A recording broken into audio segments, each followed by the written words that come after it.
Hi, everybody. Hi, everybody. Hi, everybody, and welcome back to the Talking About the Big Stuff podcast with Michael Cole and Matthew Cravat. I am Michael Cole. And I am Matthew Cravat. All right, so it is 6:30. Welcome Time back. for Nazi songs. Nothing but Welcome, Nazi everybody. songs. Welcome back, everybody. Before we really dive in, Alex, did you check out the thumbnail? Are you proud of me this week? Because Alex has been yelling at me that my thumbnails are unreadable. So hopefully this week's thumbnail is better. He's giving me a thumbs up. That's a good sign. No, that was just showing you his thumbnail, and it was unreadable. Oh.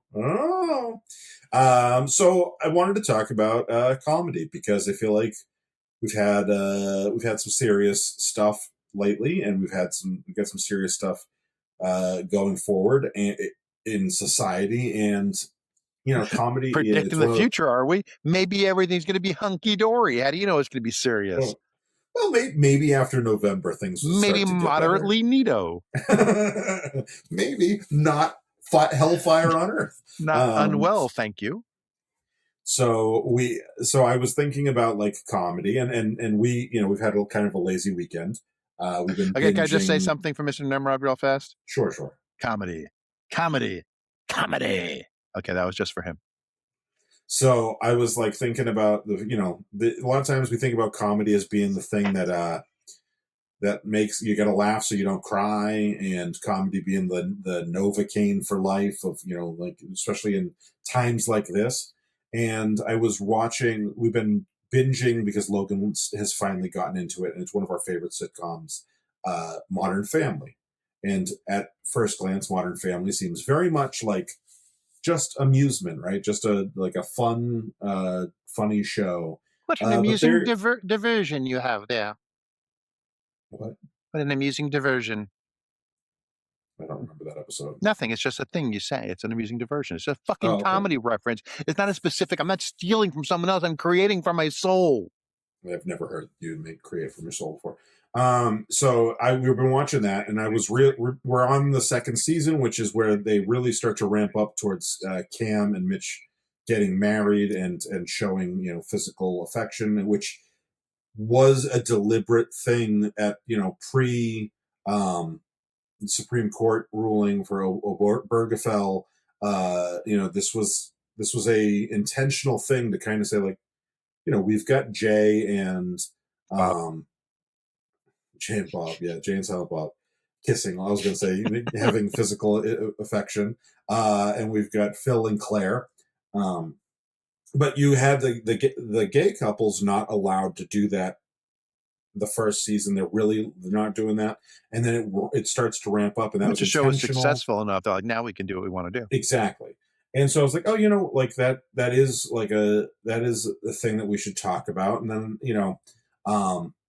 and I know that like we're also at a point where a lot of times comedians want to pretend, especially, in heated times like we are in now, that like, I just tell jokes. And there are comedians who are just funny, and their like politics is not really like politics, or some greater point is not the thing for them, and you can see that. I would say like someone like a Nate Bargatze or a Jim Gaffigan, these are just funny guys who are not doing much but even like, and it doesn't have to be political necessarily, just the idea of it being just a laugh, just a laugh. And then I don't know. Sorry, it's hard because when you think that about most of stuff, then you get like Nate Bargatze on SNL doing the historical like bits where he's talking about racism and slavery and stuff. By not talking about it, like it's like he's got some stuff in there, just subversive and subtle. No. What I was gonna say is like even because Jim Gaffigan has some stuff too, and he gets into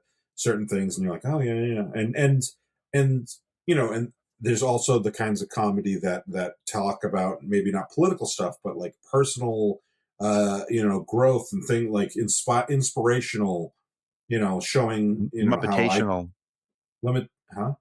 Limitational. Yeah. Inspirational, limitational. Muppetational. Muppetational. Yeah. Okay. How many episodes in a row can Matthew reference the Muppet theme song? Again, for Mr. Nimrod, everything is better with a Muppet. He's going to relive our comedy history through inside joke asides because he's in the chat. Anyway, the episode, by the way, is called, what did I call it? Comedy can be meaningful and focused. And Alex said, I don't think we can cover that. And I'm like, no, it doesn't have to be about us, but I would like to stay focused a little bit. It's like we can't be focused. That's the one thing we cannot do. I can stay focused when I'm not talking to you. When I'm talking to myself, I am fucking laser focused. No, when I'm talking to other people, it's just that other people aren't funny making jokes every. Anyway, so I wanted to talk about meaningful comedy and comedy that that kind of disproves this comedy, idea that, as we call it. Yeah. I mean, I think that I don't mean that because Seinfeld wasn't very meaningful. No. And he still was funny and good. And there's a lot of, even though and I'm sure Gaffigan is a good example in some ways of he has some moments where he talks about his wife and what she went through and stuff. But like his early stuff was really good comedy that is about literally hot pockets, and that's not really meaningful. But he's really funny still. But yeah, and talking about the thumbnail that I posted for this episode was George Carlin, who is one of my personal heroes, as we've talked about numerous times on the show. And Matthew makes a reference just for Mikey. Should make a graphic to help keep a running tally. Nice. And yeah, I have no problem focusing. But George Carlin is a personal hero of mine. And obviously, we've talked a few weeks ago about his routine going to the Supreme Court. And that was early on when he was transitioning from just like a standard, like late night or, like late night show comic to more of an indie underground comic. And, there was a lot more of that stuff in the 70s where it was just about language. And then late 80s, he starts to get into his political comedy, which sometimes wasn't directly political, but it was meaningful with the language. Like when he talks about all the euphemisms and euphemistic language and PTSD being shell shock. Yeah, shell shock. It's simple. It's direct, aggressive. Got those K's in there. Yeah. And then, and then he goes all the way up to the end, talking about society and the fact that he, he had takes that obviously I don't agree with. Like, I think that some of the stuff that he said about like, fuck the kids, but he was, some of it was to be tongue in cheek and some of it was, the angry old man. Of angry old man. And I haven't gotten there yet. I'm like only as old as he was when he did the 7 things you can't say on TV. So the 7 things, really? 7 things, really? 7 words. Shit, piss, fuck, cunt, cocksucker, motherfucker, tits. But cocksucker and motherfucker are compound words. Yeah, but they belong there because those hard, aggressive K sounds in the middle really jump out at you. But they didn't make it to later versions of the list because of that. And then that's when he added fart, turd, and twat. I used to have, and it's probably in my garage still framed, a poster that was like him like this and then ghosted over him. It was like something like 1,273 dirty words and phrases. Like I got it like at Raleigh Memorial Auditorium after Madhavi and I saw him live. Like we got it in his merch table outside. Yeah. And it was like all his different words he had added over the years kind of thing. and it was such a great website. He was I wish I had gotten to see him live. But I did. I wish I wasn't so old that I don't remember much of it. Yeah. I was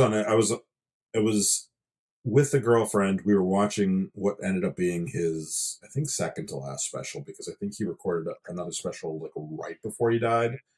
And this would have been like 2 or 3 months before he died. And she was like, he doesn't look very good. I think we should go see him if he comes back to town, because I don't think we're going to get much of an opportunity, if we wait too long. And then he died a couple months later. I was trying to think there was someone, and I remember when the last time we saw The Ultimate Warrior on TV, he was turning red and just looked terrible. He does not, and he died like a heart attack 2 days later. It was like, he does not look good. And then he was not good. So I also included in our thumbnail the cast of I'm gonna totally space. I know it's Archie Bunker, and I cannot think of the name All of in the the Family. show. All in the Family. I was like, Archie's Place is the sequel series. I just had a brain fart, but yeah, All in the Family, which I think All in the Family is kind of the like go-to example of like sitcoms that can really like change things. But I think that there's a lot, like Will and Grace probably did a lot for the gay community and for people thinking about gay people, as like, oh, like 15 like years later, but yeah. yeah, But sure. like All in the Not Family during paved the road for all the other ones that came after. right. But Yeah. all, what I'm saying, like each one of those had their like impact in some Right. way that was beyond, like you mentioned, Seinfeld. Seinfeld's great, but we don't think about how Seinfeld changed culture except for perhaps all the references to Seinfeld.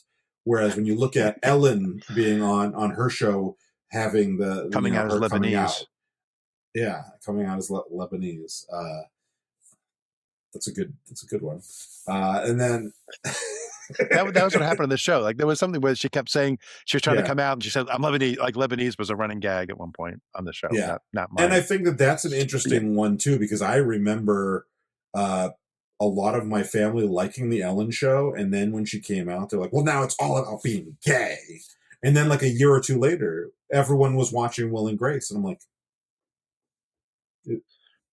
okay. Well, there wasn't a bait and switch there. They started that way. I knew what I was getting into. Yeah, sure. But did they open? Did she open the door for that? Is that? Yeah, well, it's hard to say what's opening the door and what's the door's open, and she was the first one to go through it. Like, sure. It's hard to say which things. Well, she got canceled very quickly afterwards. Yeah, what things like set up other things, or what things were. It was the time, and things were breaking through until the one that broke through and really made it. Right. Yeah, but I love it. It's like the concept of people who the day I noticed there was politics in it is the day it got woke. But it's like the day I noticed. Yeah. People say, Star Trek now, the new Star Trek is so woke. And you're like, what was a TV show with the first interracial kiss? Yes. Like it was woke in 1966. Like it's been woke. Yeah.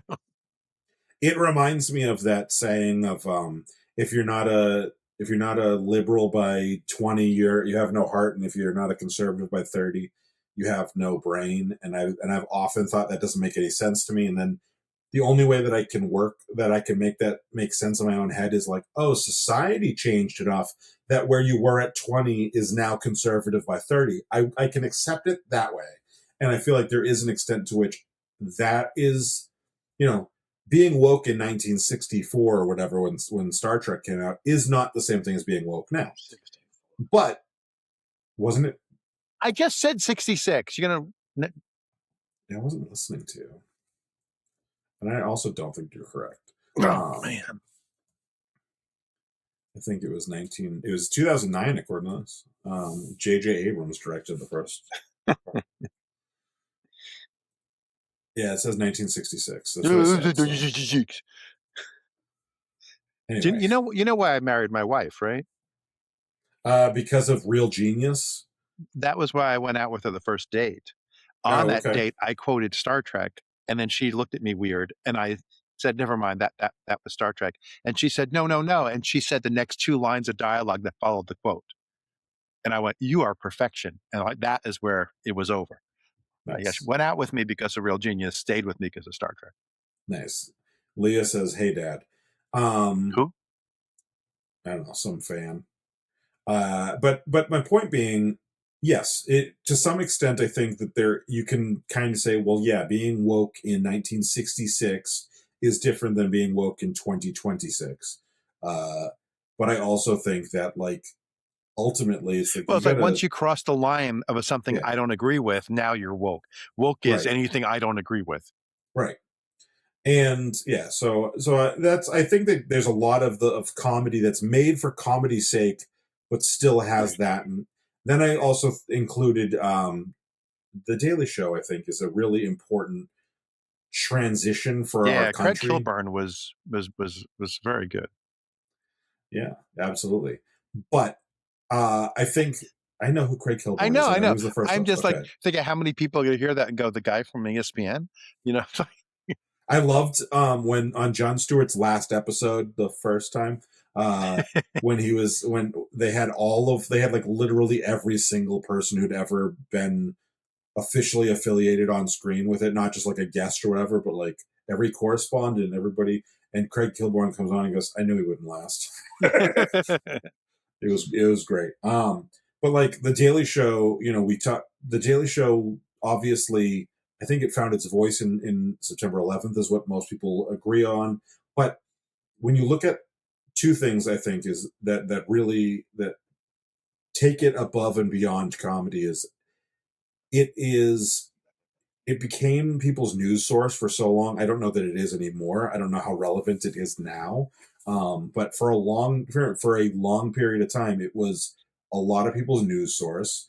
It is the reason why and Tucker people Carlson, who watched it were more informed than people who watched a lot of other news sources, who reported other news sources being their source of news. Yep, and it affected those other sources. You had Tucker Carlson because of Jon Stewart. Tucker Carlson got CNN, his show canceled, and then had to and he started moving further and further right, and learning how to adapt in bizarre and insane ways, and now he's taking some semi reasonable stances to try to ingratiate himself.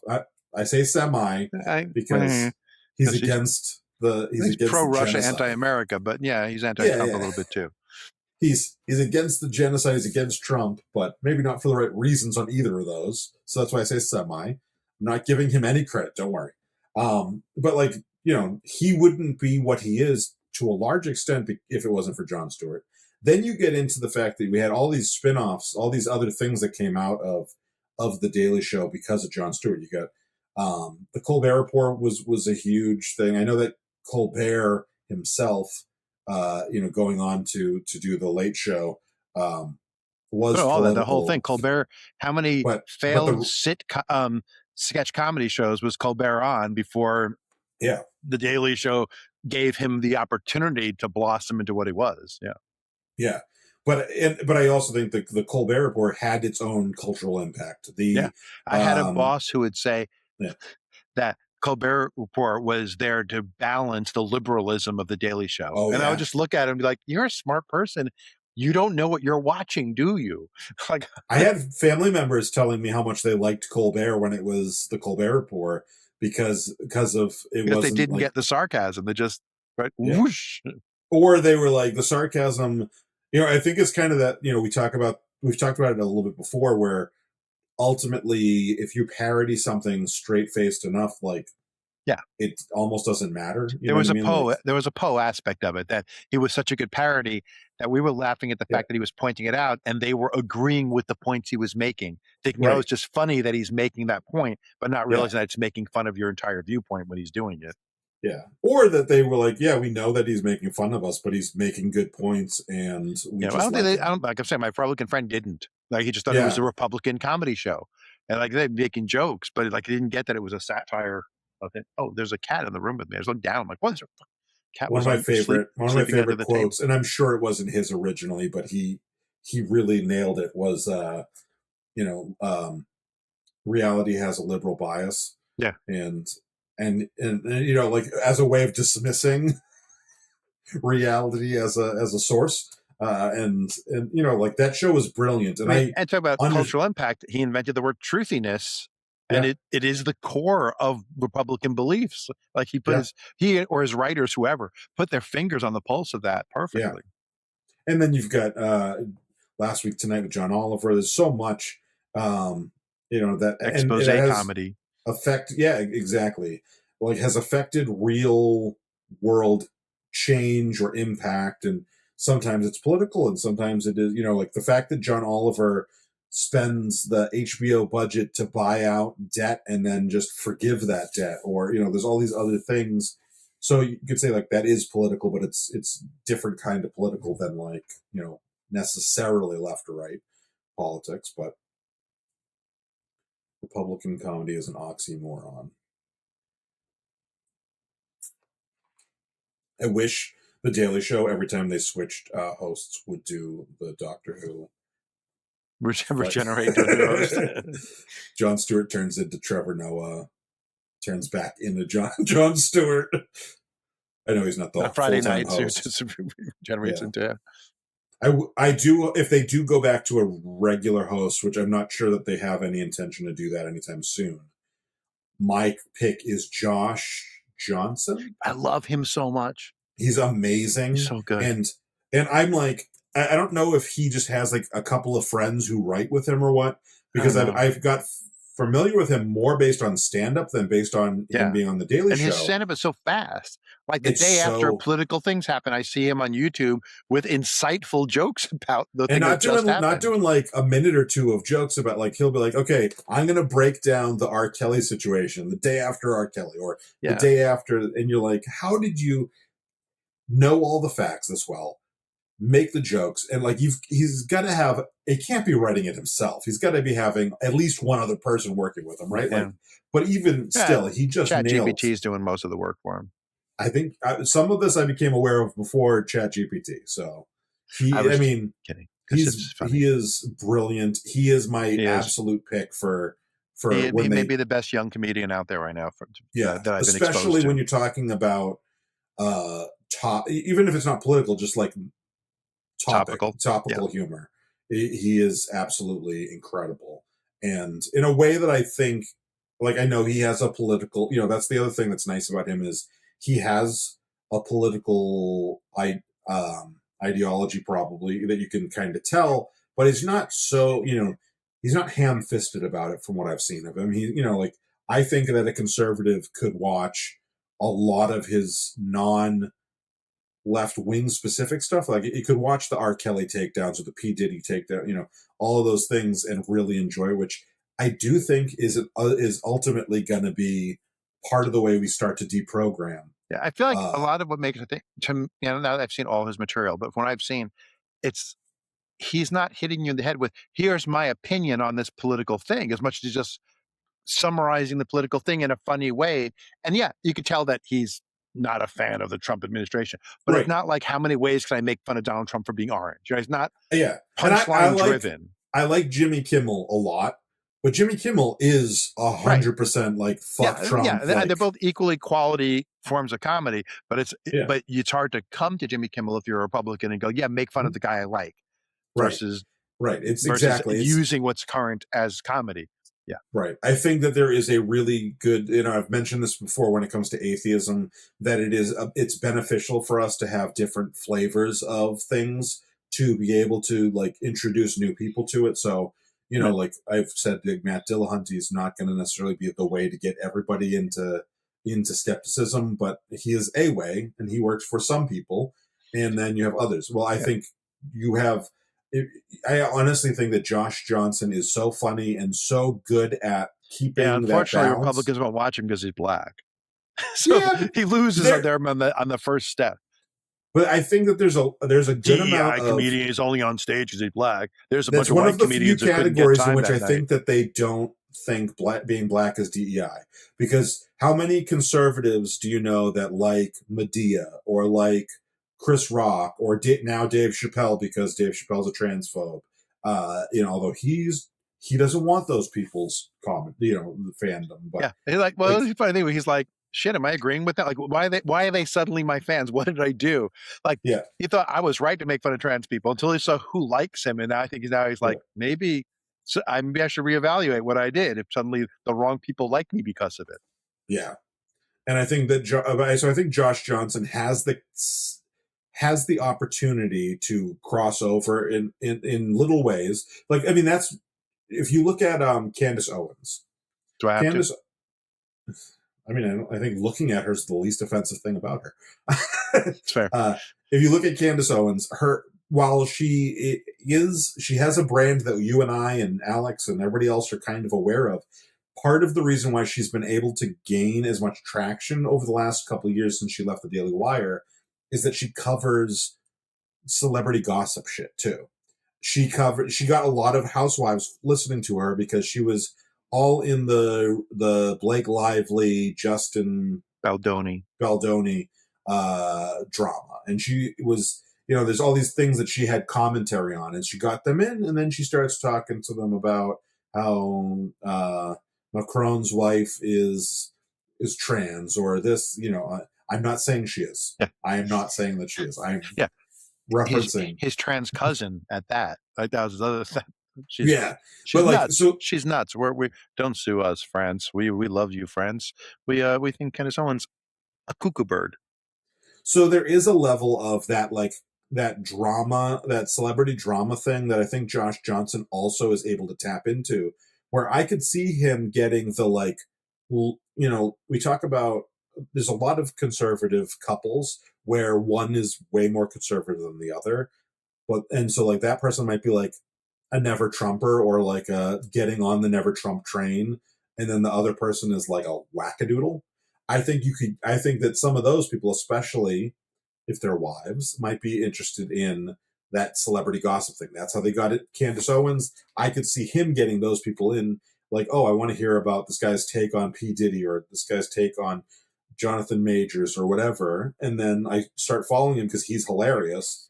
And then I hear a little more, and I hear this, and I hear this ridiculous thing, and it doesn't come across as purely anti-Trump. It just comes across as really funny. So I'm going to reach out to Josh Johnson and I'll tell him I've got the hook for him. Okay. If he wants to get the conservative white audience to listen to him, and then he can be subversive with them, his routine needs to be, my name is Josh Johnson. You don't have to call me Johnson, though. You can call me Jay, or you can call me JJ, or you can call me Josh J, or you can call me Josh Johnson, or you can call me Joe, you can call me JJ, but it doesn't have to call me Johnson. And you're staring at me because you're not an old white conservative. If you were an old white conservative, you would be laughing, going, that's my kind of comedy. The old white conservatives would love him if you did that. Mikey right now is rolling his eyes, going, I can't fucking believe you referenced that stupid hack comedy, because he remembers the original. But the old white comedy audiences will love it. Eat it up. Josh, that's from me to you. Steal that stupid old routine, and then you will get them. You'll get them in the door, and then you can hit them with a little political commentary. Yeah. It's a little gift. Enjoy that one, Josh J. But you doesn't have to call him Johnson. And if you want that talking about the big stuff boost, you can absolutely come on the podcast anytime you want. Anytime you want. We'll record anytime, night or day, that you're free. I will do literally anything to make that happen if you're interested, Josh. I will give you this cat, Josh. I will give you a cat. Look at that baby. But I do think that is a meaningful. I think there's, this cat for your comedy, Josh. Hope Leah's not watching anymore. It's our cat. Ricochet Rita is keeping a tally, so that's your second reference just for Mikey. That's the second, third at least. Big Bill Saluga for the win. So I do think when you look at that, there is like a clear line of, this is a thing that affects, largely can affect, and obviously when we go into older, like more specific comedy, like Jonathan Swift being satirical and talking about eating the babies, that'd be a modest proposal. Yeah, it would be. There's Leah says, my baby. I think she meant because of the cat, not because of eating the babies. I'm going to eat the cat. I think that, like, there is, we want to talk about, like, I think that a lot of people want comedy, especially, I remember a couple years ago, Sarah, one of Sarah's friends who is conservative, was saying, oh, this comedian, I think they were talking about Kevin Hart was getting too political, which is crazy to me because I have never, like, that's just an insane thing. And then I said, well, Dave Chappelle's getting political too because they love Dave Chappelle. And they're like, I don't think he's getting political. I'm like, that means he's getting political. He said something I agreed in your brand with. Of politics. That's all that we like. That is all that means. Is if it's like, if we have a disagreement on who's political, it's because they disagree with my politics, they agree with your politics. Well, I mean, I think from the conservative side that makes sense because their general thought is, I am right and everyone normal agrees with me. So it's not a political statement or to agree with me because everyone agrees, and that's normal. It's just you weirdo liberals who are slightly more than 50% of the country who disagree with me. And science, yeah. And reality that disagrees with me. Yeah. And yeah, okay. Well, I feel like I've done most of the talking. Do you have Because you never fucking shut up. Well, that was only just the first thought. You interrupted so many times that and that's my job. It's your topic, and I'm here to make jokes. Nice. It feels weird to not for have Mike. Alex talk. Mostly jokes for Mike. Not you, Mike. The other Mike. For Mikey. I'll say Mikey. Anyway, is it your job? That's what Alex says. But yeah, I'm really I don't know. I have no idea where I was going with that thought. I had a thought for a moment, but it is one of my favorite things, though, when conservatives hit something they disagree with from an artist, whether it's comedian or musician or whatever, or TV show, and then suddenly pull out the woke card. So it went woke. Like I said, like SNL went woke this week. What?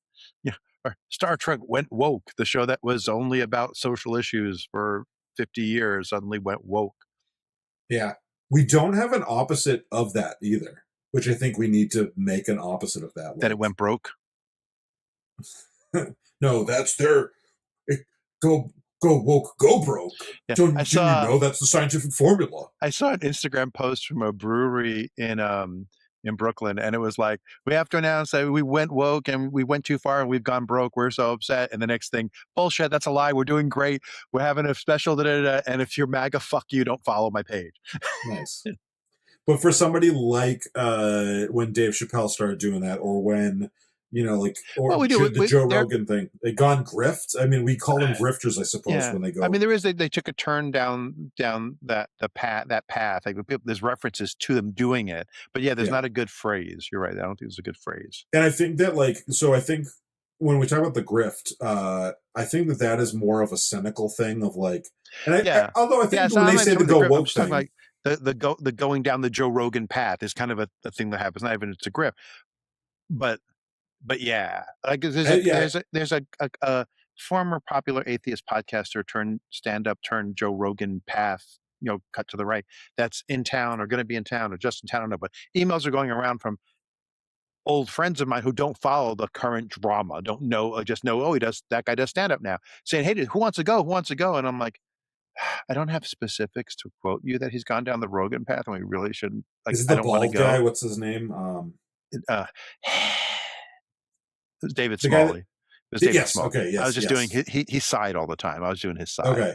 I can never remember his name, but I remember when you and I started when we met, and there was a lot of talk about him on the Podcastiverse, scathing Podcastiverse stuff, because I guess Eli had some conflict with them or something, and I don't know much about him by that point. I've listened.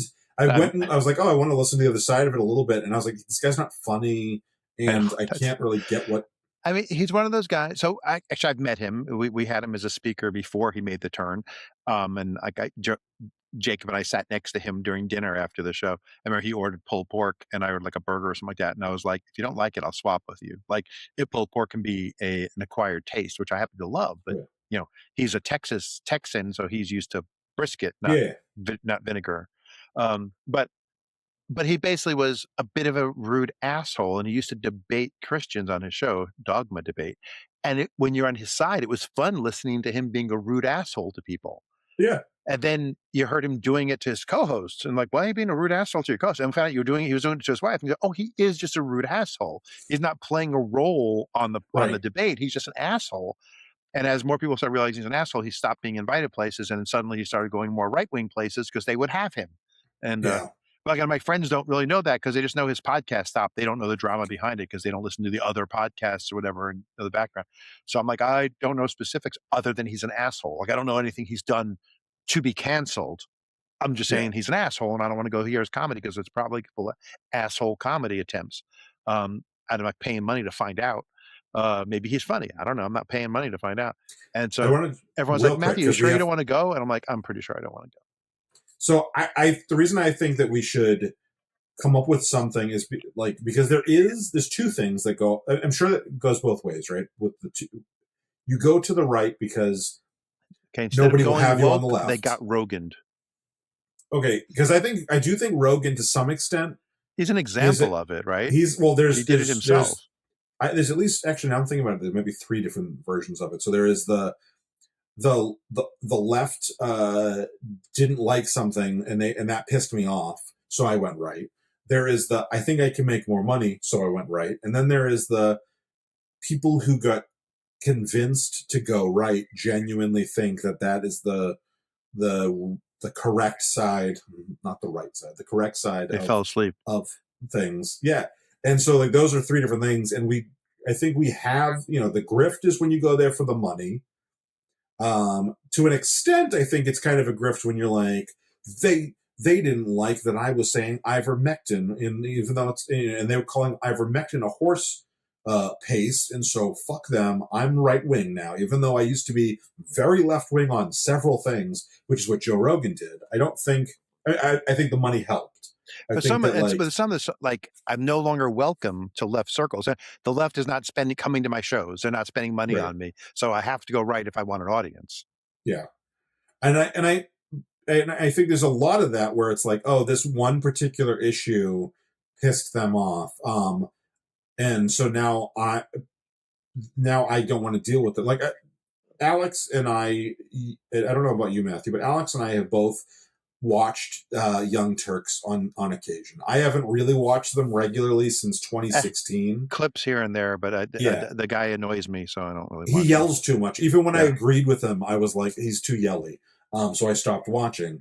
But one of the things that they've been accused of is they've been accused of going right, and I've been watching enough clips of other people talking about it, and they're like, they're embracing Marjorie Taylor Greene and Tucker Carlson because they're on the right side of Israel, of the Israel conflict, according to them.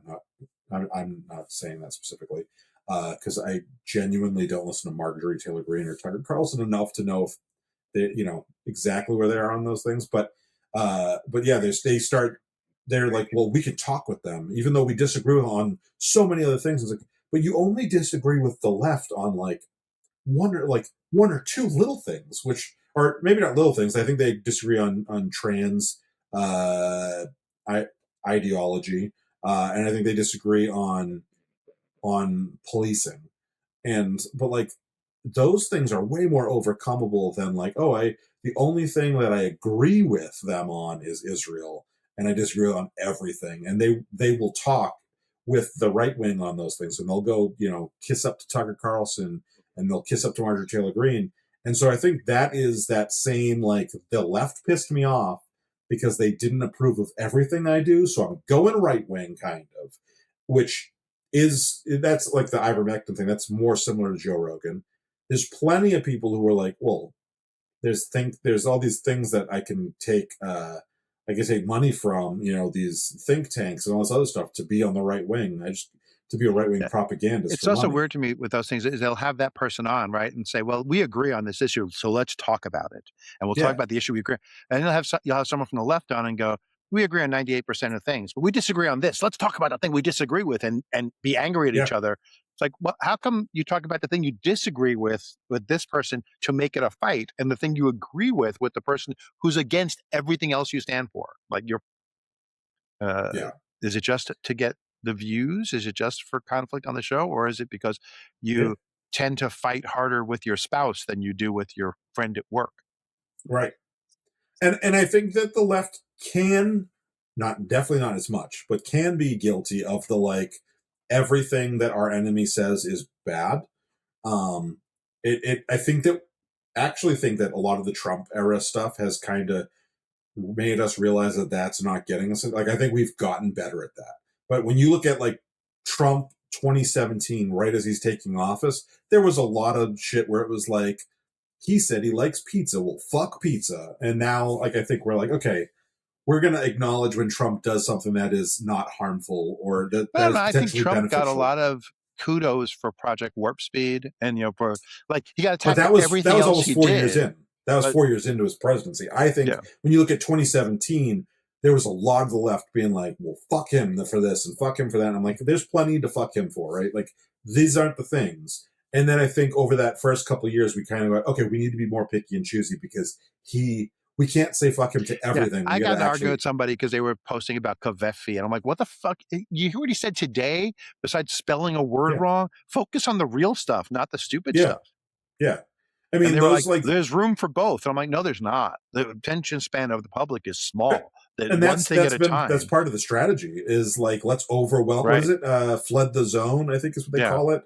And he is a master of it. Like even during Trump 1.0, I used to be like, well, the reason why he gets away with stuff is because if he does something on Monday and we get pissed off on Tuesday, by like Thursday or Friday, we're on to the next thing. And then 2 weeks later, you're like, I don't remember what was going on Monday.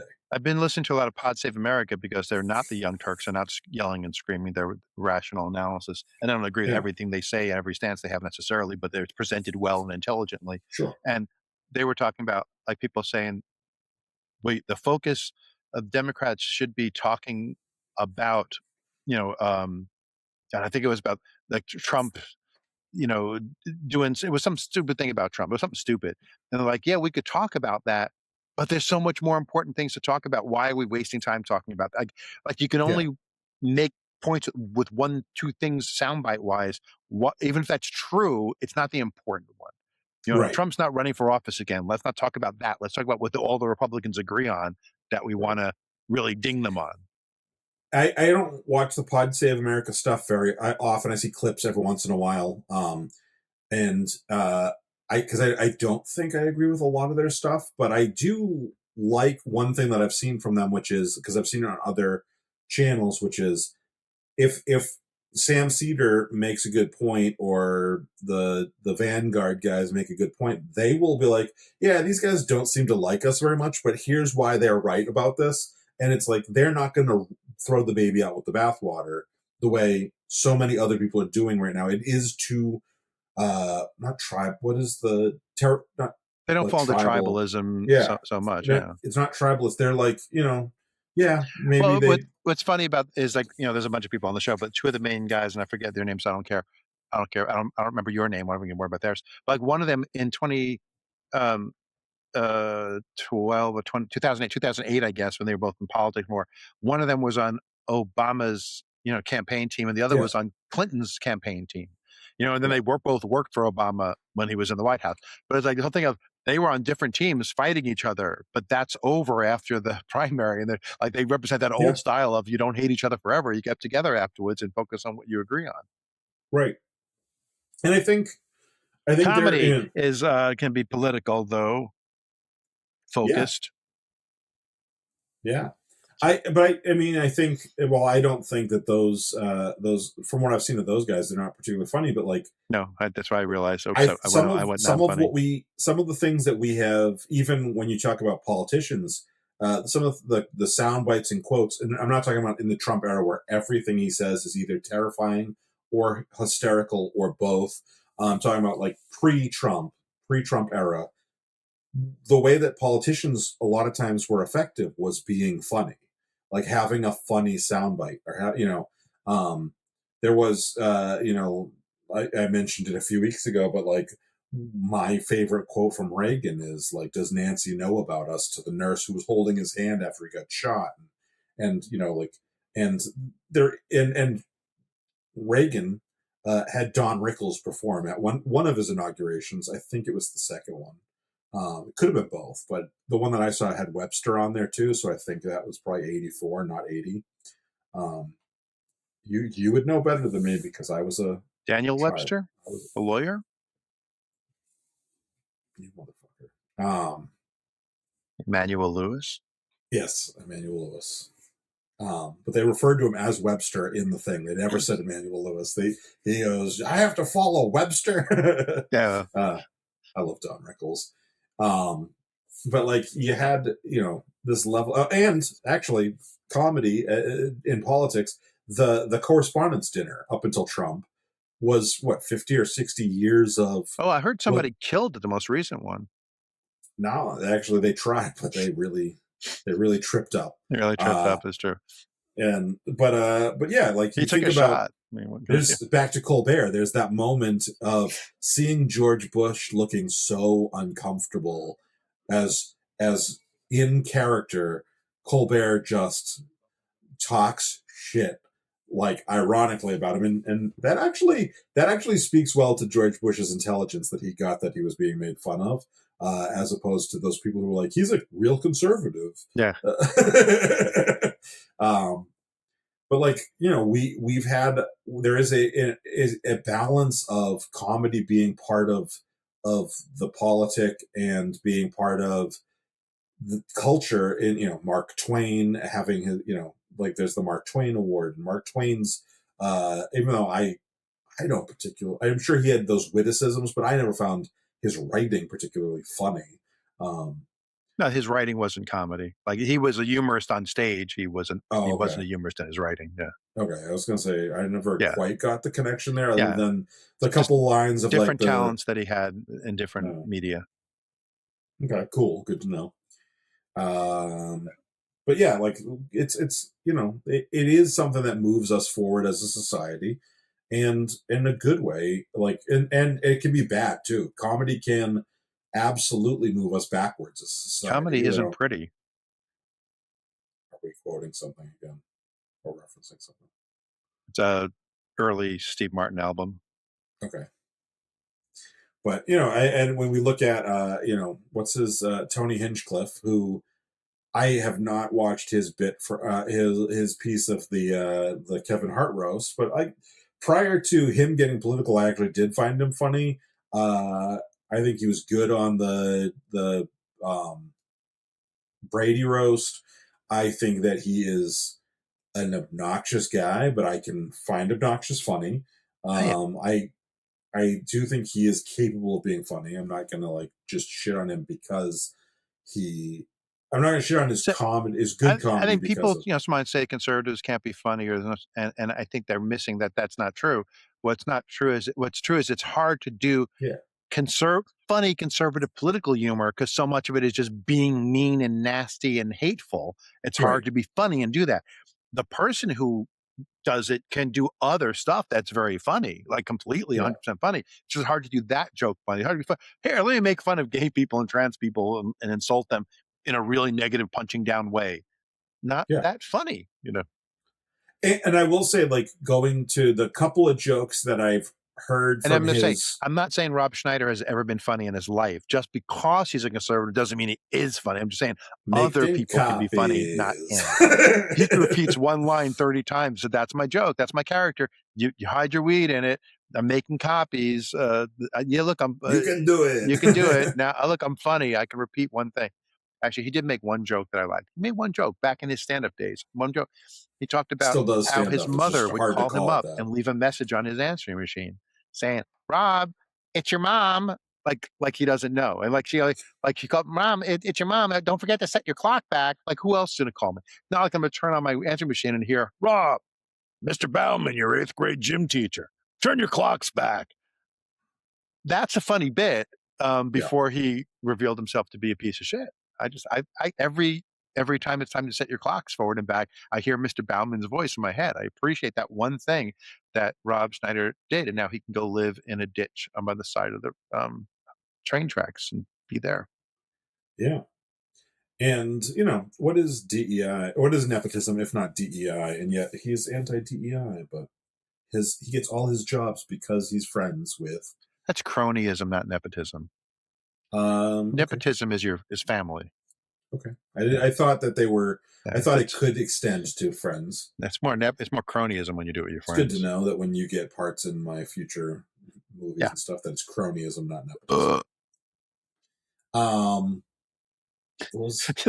Back so to Alex was looking down, doing it, whatever it is that Alex does when he's ignoring us. And then when I burped into the microphone, his head just popped up. Like, what the fuck was that? He's finger banging himself.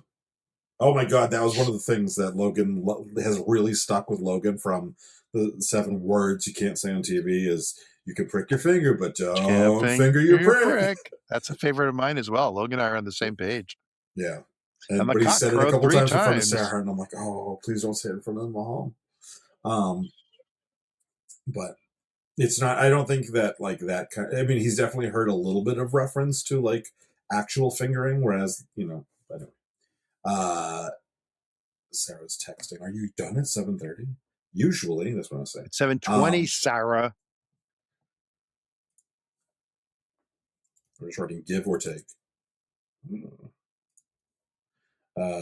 Anyway, back to Tony Hinchcliffe. I actually think that some of those jokes that he told at the Trump event at MSG wouldn't necessarily have been in bad or been in the same level of bad taste in other contexts. So like the Puerto Rico joke, I think if you are friends with people who are Puerto Rican and you're like around them, like Adam and I, like I've said this before too, Adam and I talk away with each other and joke away with each other that I would do with you guys because you're not racists. But like, I know I can't say some of the things that I say to Adam to anybody, to just anybody, because they will take it as permission.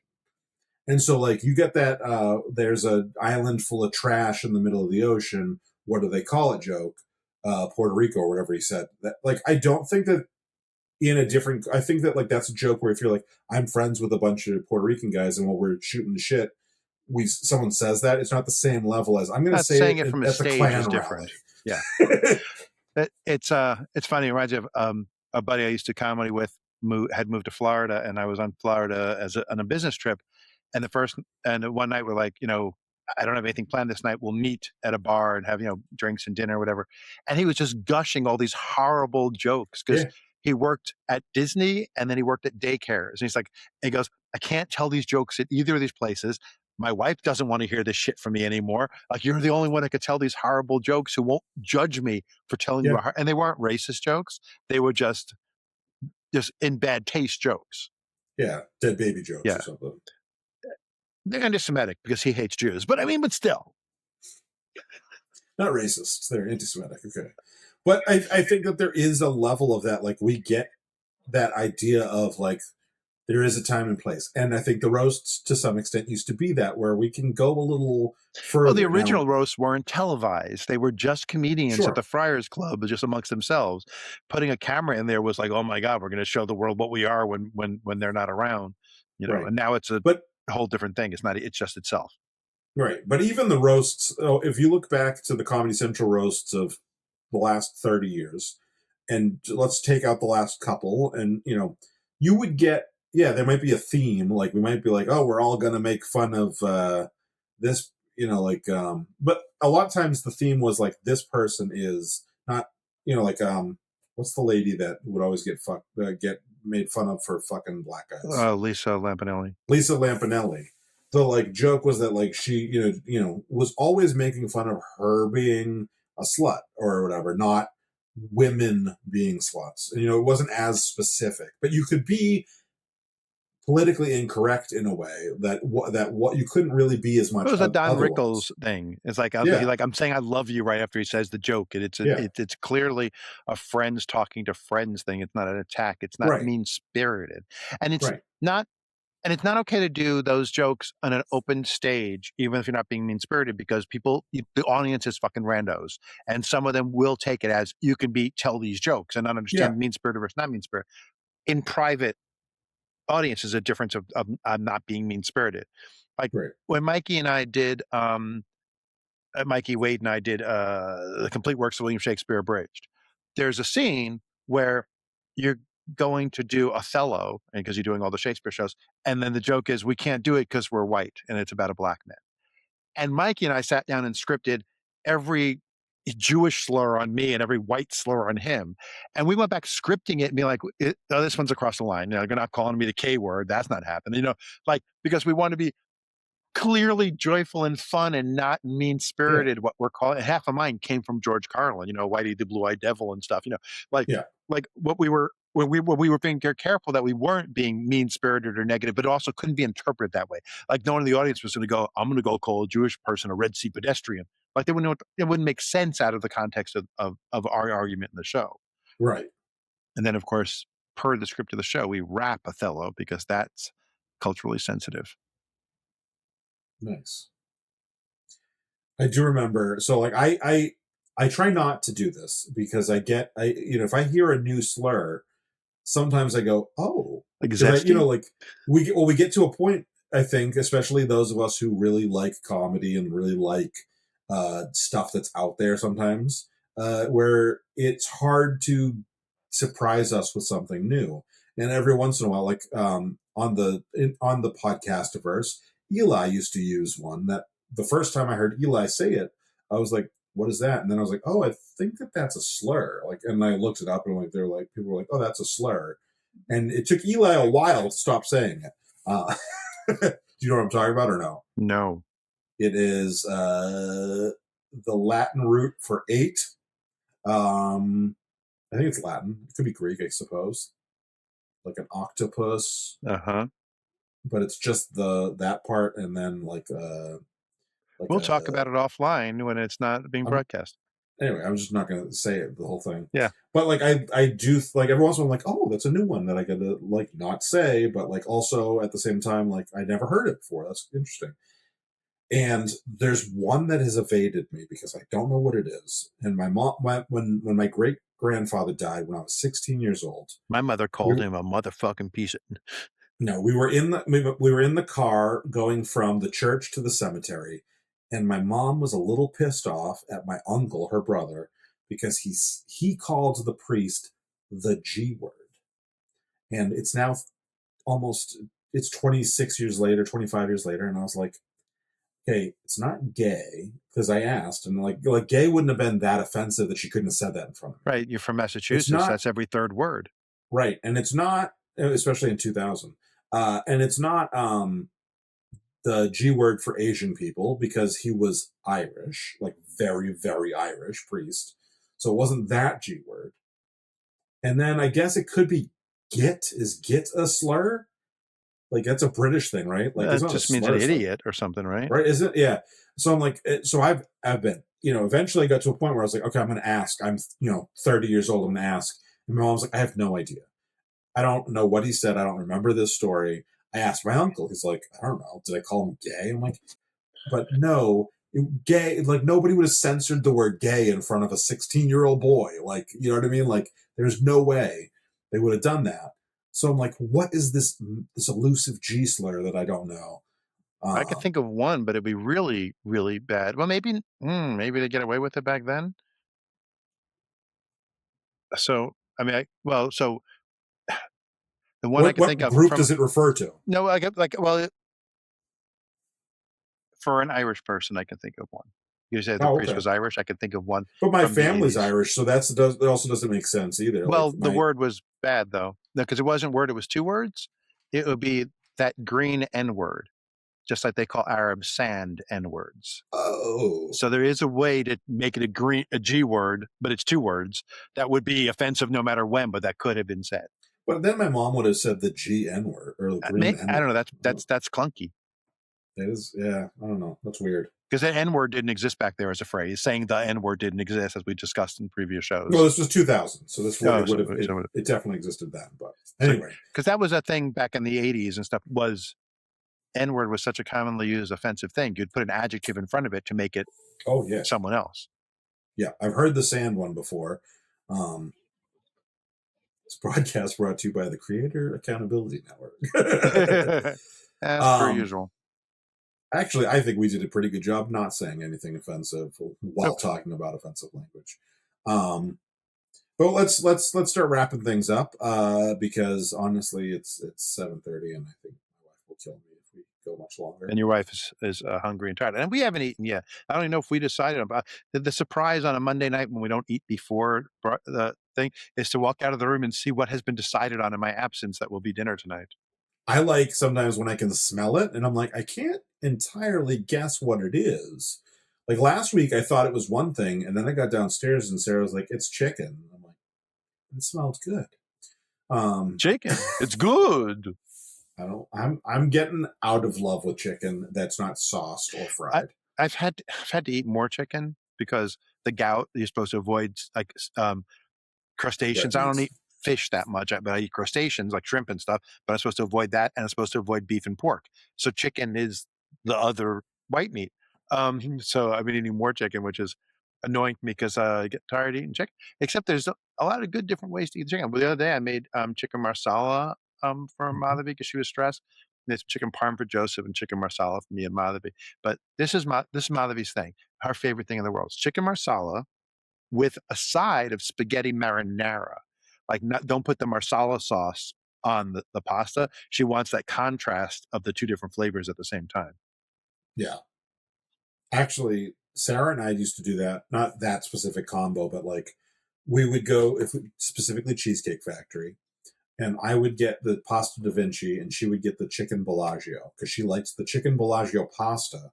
I don't know what that means. Other than poker, I have no idea what Bellagio means. It's like a fried chicken with a prosciutto on top, like a filet with a prosciutto on top. I would take that. She wouldn't want that, and maybe mozzarella. I forget.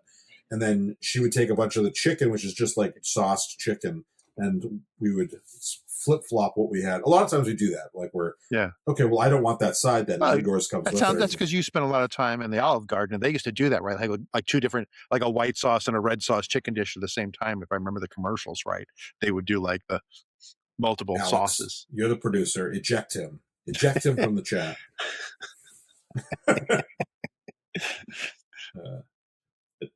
Italian.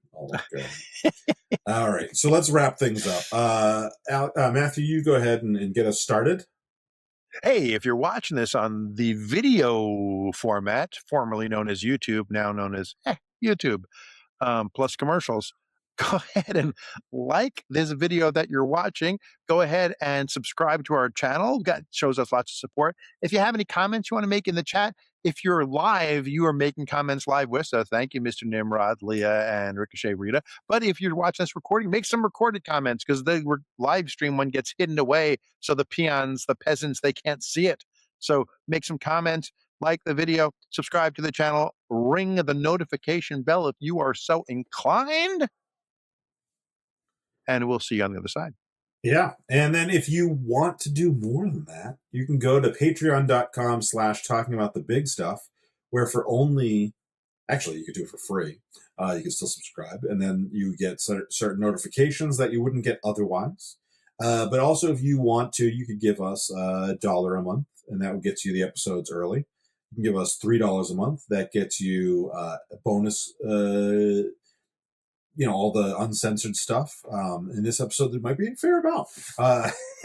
When we start talking about slurs, you can get us in trouble by going to the $3 a month. Not really, but we won't tell them that. And then the $10 version, you could see what we were talking about before.